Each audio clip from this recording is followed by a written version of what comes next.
देखो, अगर आपने दाखिल खारिज के लिए अप्लाई किए हो और अगर वो कर्मचारी के पास पेंडिंग है या आरओ के पास पेंडिंग है या फिर सीओ के पास पेंडिंग है, तो उस केस में आपको क्या करना है, चलो इस वीडियो में समझ लेते हैं। तो एक एक केस को यहाँ पे हम रियल में देखेंगे। जैसे कि यहाँ पे हम स्टेटस चेक कर लेते हैं, स्टेटस में क्या बता रहा है। जैसे कि यहाँ पे हम देखोगे, मैंने आपको पहले बताया हूँ, स्टेटस चेक करना है अगर आपको, तो उस केस में इस वेबसाइट पे आ जाना। लिंक आपको वीडियो के डिस्क्रिप्शन में मिलेगा।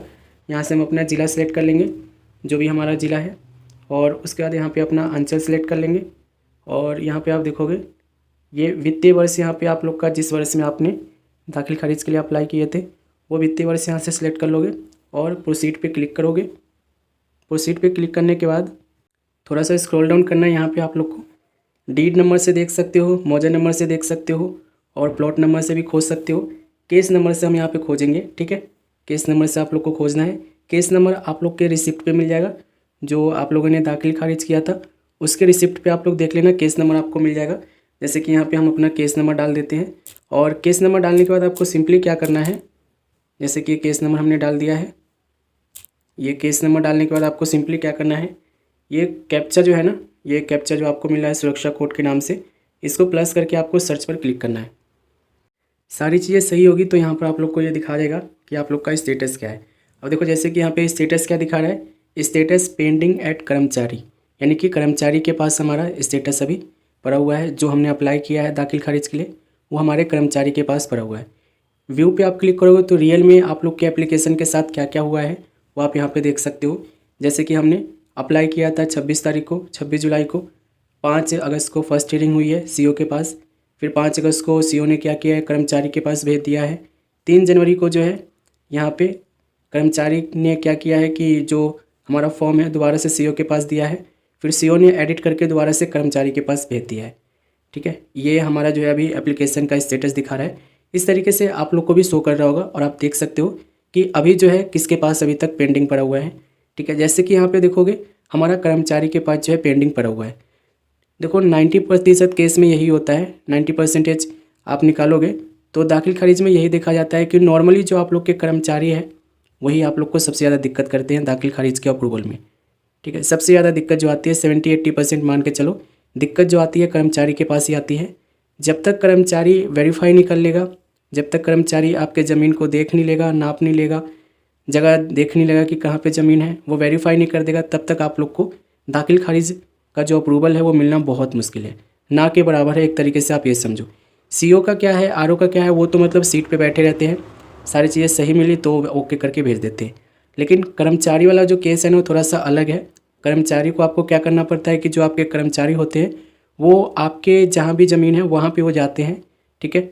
जो नापी जोखा होता है वो वहाँ पे जाके करते हैं।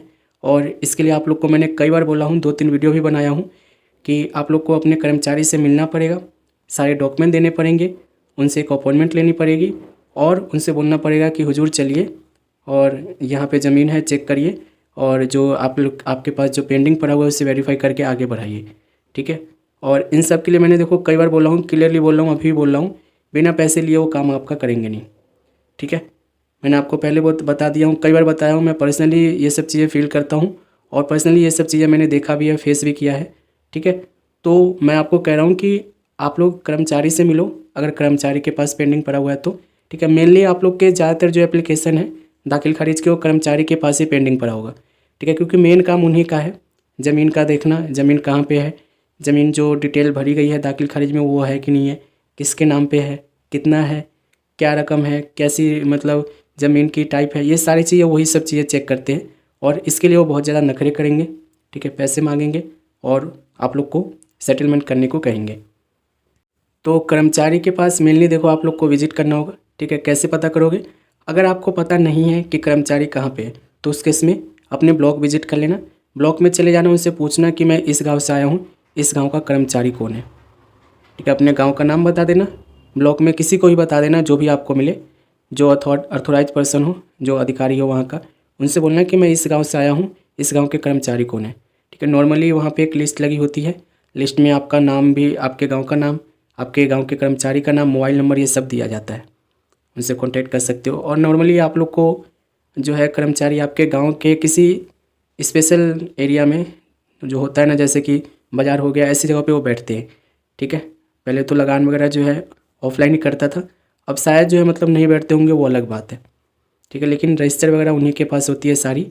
ठीक है, कर्मचारी जो आपके होते हैं ना, सारी रजिस्टर आपके गाँव की उन्हीं के पास होती है। किसके नाम पे कितना ज़मीन है, कौन उसका बेटा है, कौन उसका पोता है, सारा उनको पता होता है, क्योंकि वो मेंटेन करके चलते हैं अपने फाइल को। अब तो काफ़ी सारी चीज़ें ऑनलाइन हो गई है, तो बहुत अच्छी बात है कि जो दलाली होती थी बीच में वो धीरे धीरे कम होगी और ऑनलाइन चीज़ें होनी चाहिए। ठीक है, ताकि आप लोग को पता चले कि रियल में कितना पैसा लगता है और ये कितना मांगते हैं हमसे। ठीक है, ऑनलाइन चीज़ें जब तक पूरी तरह से डिजिटलाइज नहीं हो जाता है तब तक आप लोग को ये सब चीज़ें फेस करनी पड़ेगी, ये जो दलाली वगैरह होती है इसको। ठीक है, अब देखो यहाँ पे अगर आपका, यहाँ पे मैंने आपको बोला कि अगर आपका जैसे कि कर्मचारी के पास है तो कर्मचारी से मिलो, सीईओ का है तो सीईओ का तो सिंपल है कि आप सीईओ के पास मतलब ऑफिस में विजिट कर लो। ठीक है, ब्लॉक में, और उनसे पूछ लो कि सीईओ साहब कब बैठते हैं। ठीक है, उनका फिक्स एक टाइम होता है, शुक्रवार को हो गया। ठीक है, हफ्ते में 2 या 3 दिन बैठते होंगे वो, हर ब्लॉक का यही सीन है, हफ्ते में 2 से 3 दिन वो बैठते हैं। तो वहाँ पे पूछ लेना कि कौन से दिन बैठते हैं, ब्लॉक जाके कितने बजे बैठते हैं, वहाँ पे जाके पूछना कि सर यहाँ पे पेंडिंग पड़ा हुआ है। ठीक है, वो आप बता दो क्यों पेंडिंग पड़ा हुआ है, वो बता देंगे आप लोग को। ठीक है, जनरली आप लोग को हीयरिंग होती है, वहाँ पे चला जाना पड़ता है, जिसने भी अप्लाई किया, जिसके नाम से भी ज़मीन है, जो अपने नाम करवाना चाहता है वो, उसको जाना पड़ता है। ठीक है, आरओ का भी सेम है। ठीक है, आरओ भी कुर्सी पे बैठे आपको मिलेंगे, ब्लॉक में जाओ आरओ भी कुर्सी पे आपको मिल जाएंगे, विजिट करो, उनसे पूछो कि क्या दिक्कत है कि यहाँ पे पेंडिंग पड़ा हुआ है।